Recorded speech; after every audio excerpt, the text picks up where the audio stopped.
Okay, we're going to draw an eye today. I've got a sheet of white paper. I actually have many sheets of white paper. This is going to help create a buffer between my paper and the surface, so it's not drawing on a very hard surface, so it's got a little bit of a cushion underneath that. So I have it taped down on the tops. I'm going to also tape down the bottom corners. This is just to keep it from shifting around too much. And we're going to talk a little bit about drawing an eye, but sketching before we draw.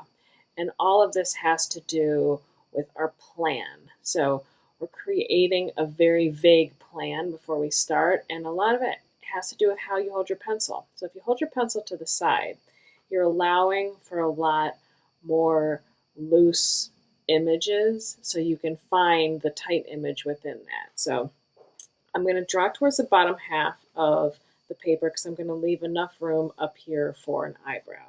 So when I hold the pencil like this, I'm going to start off with just a very general shape resembling an eye. And this is no one's eye specifically, but we're going to be drawing a right eye. So as I'm holding, I'm kind of feeling my way around this almond. And this is going to be the outer part of the eye.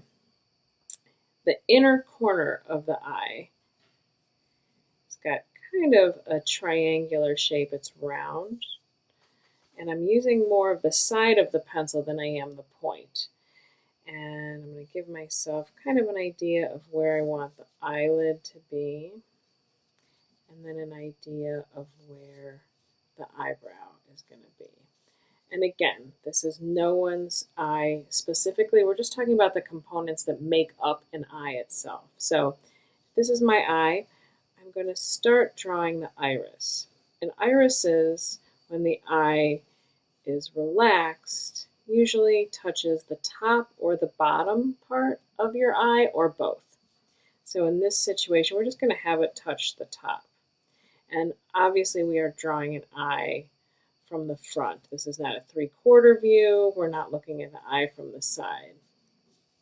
So this is going to help those of you that are naturally heavy-handed. And when you hold your pencil like this, you make very dark lines. When you hold it to the side, you have lighter lines, and within that, you'll find the perfect line. So we're going to have a circle for our iris, and then inside, right in the middle of that circle, is going to be our pupil.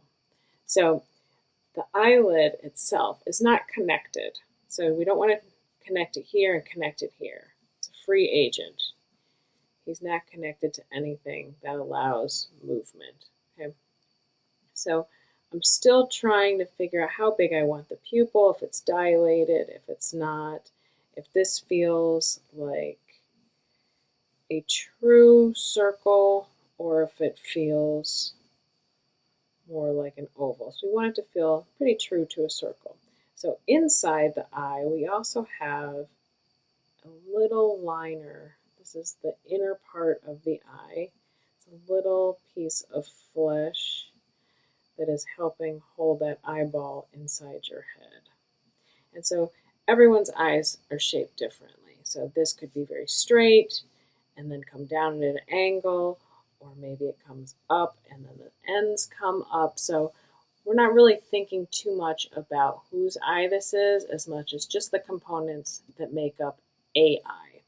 So I'm going to go back with a little bit more pressure. So now I'm starting to exit that sketching stage and go to the drawing stage. So I'm going to give a little bit of a curve here. And this is, if you look closely at your own eye, next to the tear duct, you've got kind of a reddish pink flesh that is holding that eyeball inside your eye as well. So I'm going to give myself a little highlight in the eye. This is going to kind of create some realism. And then we want to talk about the lashes. I don't want you to make lashes that go straight up and down. Lashes either come down and then back up towards the outermost edge of your eye. Your eyelashes go outside of your eye, not inside that inner lid there. So everyone's pupil is black no matter what color your eyes are. So if I go back to holding my pencil as though I were writing, I can define that a little bit more and darken that in. So this is the first time I'm really applying pressure with my pencil. Everyone has a dark outline to their iris, no matter what color your eyes are. Blue, brown, green, doesn't matter. And I'm just going to create these radial lines all pointing towards the inside of my eye. Your eyelid will also cast a shadow. So I'm casting that shadow onto the whites of the eye, and then it's going to get a little bit darker where the iris is. And the reason it's going to get darker is because that's already darker than the whites, so it's going to be a shade darker than the whites of your eyes as well. Okay. This can be shaded a little bit, and then I can go back and really play with some of the details.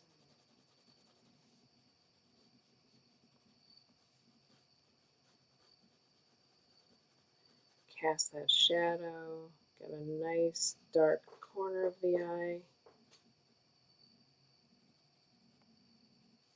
showing that that is recessed in the head.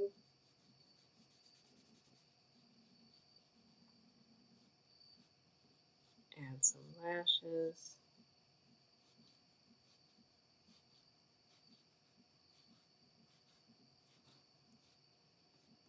And everyone can add lashes of different lengths. If you want to have a lash that is shorter, not as curly, customize your eye so you get the effect that you want.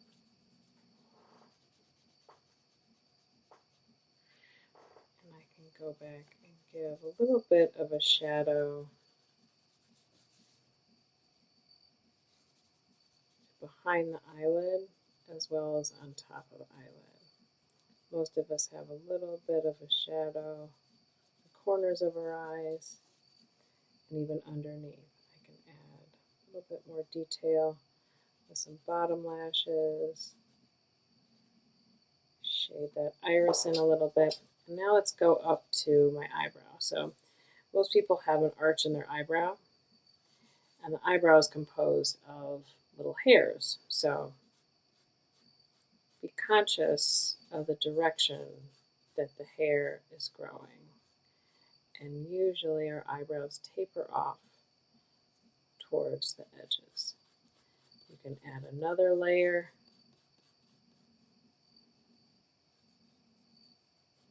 Take a look, see if there's anything else you want to go back and darken.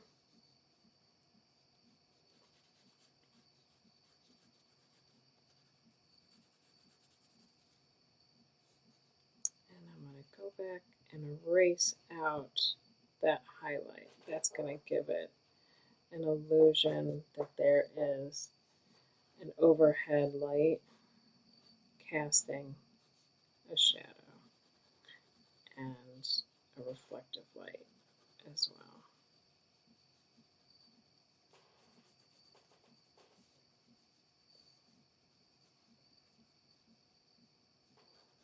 Okay, simple practice eye.